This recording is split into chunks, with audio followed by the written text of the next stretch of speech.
James Bond. That's not me, by the way, I'm Mark Forsyth.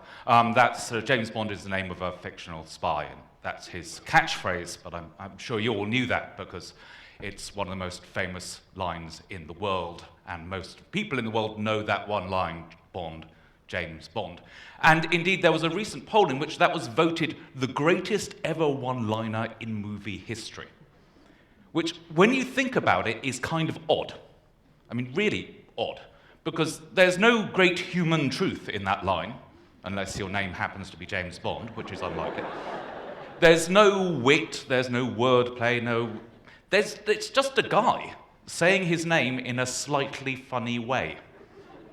And he could have said the same line, or communicated the same information in quite a lot of other ways. He could have said, the name's Bond, first name, James.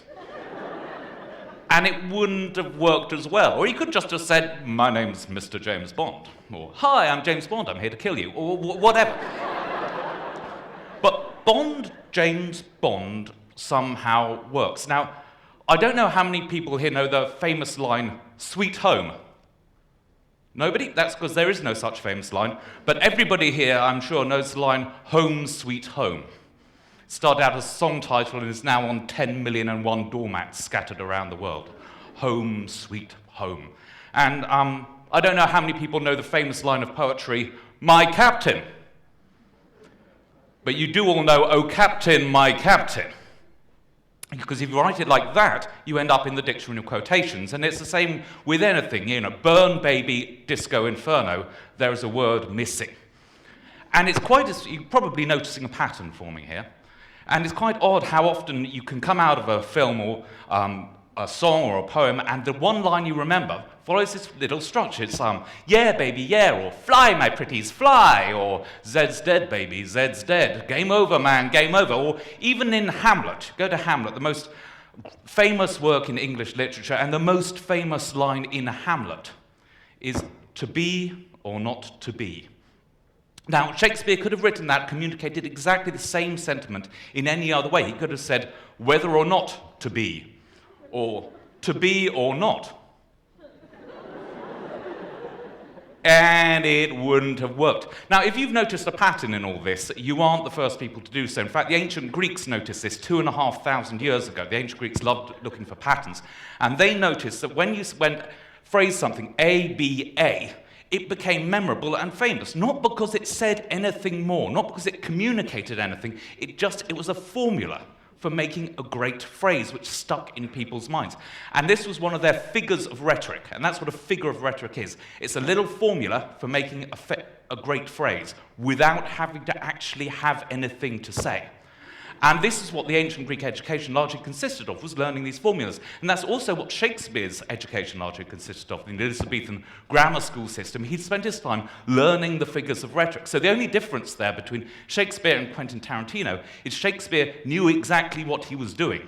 He had that trick in his back pocket, and he was absolutely ready to go. And there are loads and loads of these figures of rhetoric. And the weird thing is they all still work. I wrote a book called the Elements of Eloquence, in which I listed 39 of them, but there were loads, and some of them just go on forever. So, for example, there's a great one called Progressio. And in Progressio, all you do is you say something, then its opposite. Something else, then its opposite. And you just keep going on and on. And to my mind, one of the most beautiful and moving passages in the Bible is Ecclesiastes chapter 3, which you may well know, it's often read at funerals. It goes, there is a time to be born and a time to die, a time to weep and a time to rejoice, a time to kill and a time to heal, a time to plant, a time to uproot, and it goes on and on and on like this. And exactly that information could have been communicated with the phrase, there is a time for everything.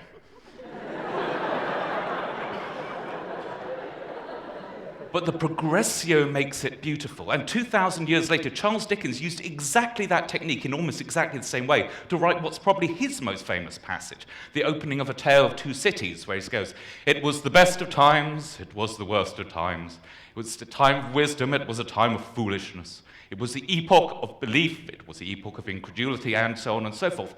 And even today, the greatest contemporary poet working in the world, to my mind today, I'm sure you've heard of her, is Katy Perry.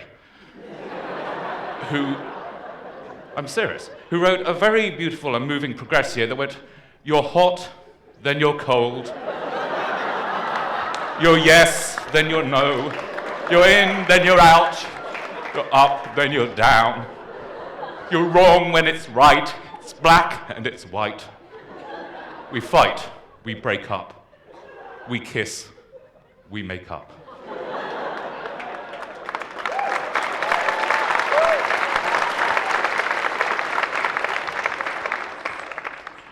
And the only way to really appreciate a great writer like God, Dickens, or Katy Perry is to see them as working as part of this several thousand-year tradition of the figures of rhetoric. And in terms of progressio, that takes in, Paul McCartney, you say stop, I say go. And it takes in Gershwin, you say tomato, I say tomato. You say potato, I say potato. By the way, I'm English. Nobody says potato. Nobody in the world says potato. It's complete nonsense. But nobody cares that it's complete nonsense because it's part of good progressio. A, B, A, B, A, B, A, B. Now, you're probably all wondering what this has got to do with Donald Trump.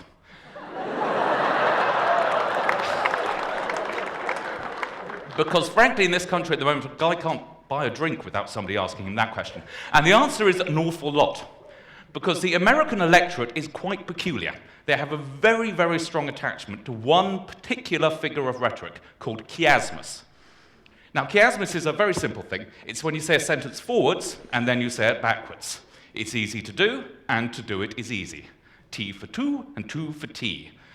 It's not the men in my life, as Mae West said, it's the life in my men.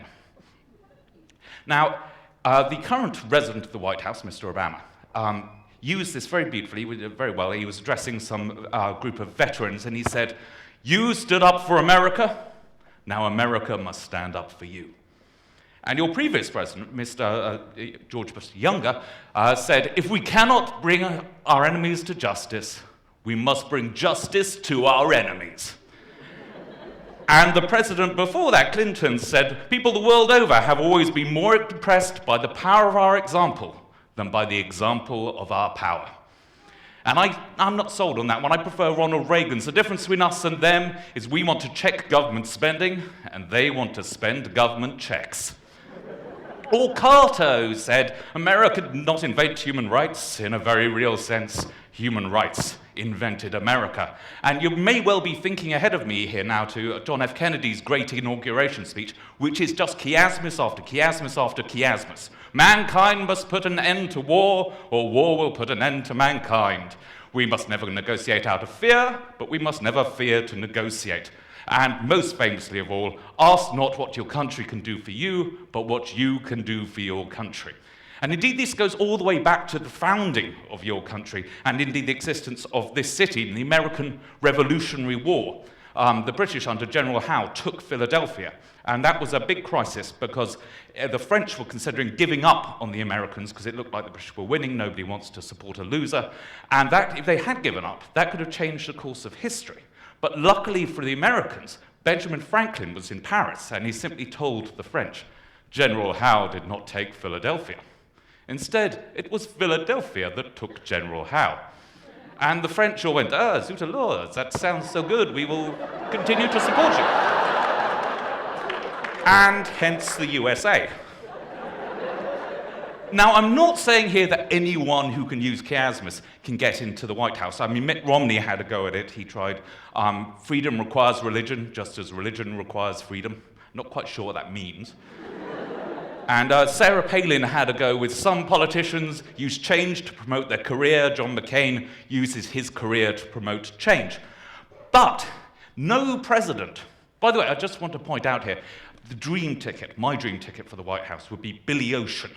When the going gets tough, the tough get going, with economic policy being sorted out by Snoop Doggy Dogg, with money on his mind and his mind on his money.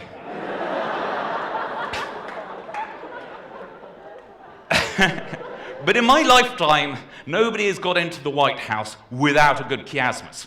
And I've been checking up, and I may have missed something, but so far as I can tell, only one of the current candidates has a good chiasmus, and that is Mrs. Clinton, who said, the test of a politician is not the speeches that they deliver, but whether they deliver on their speeches. And therefore, I've got to predict with absolute certainty that that's your next president. Because if an American can master chiasmus, chiasmus can make them master of America. Now, you may think I'm being a little bit flippant and cynical here, and perhaps I am, and a lot of you will probably be thinking, but shouldn't politics be all about the issues and the policies and the facts and the figures? And yes, I'm sure it should, but it isn't. Rhetoric is what makes anything you say memorable. Rhetoric is what makes what you say stick in people's minds. Rhetoric is what persuades people of your position. Rhetoric is what provokes emotions. Rhetoric, have you noticed here I'm starting every single sentence with the same word? That's called anaphora.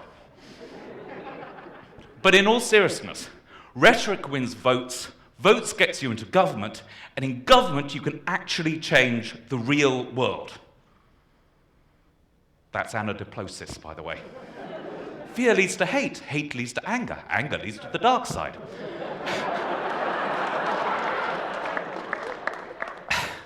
But with rhetoric, simple rhetoric, we can have absolutely nothing to say at all, but we can at least say it well.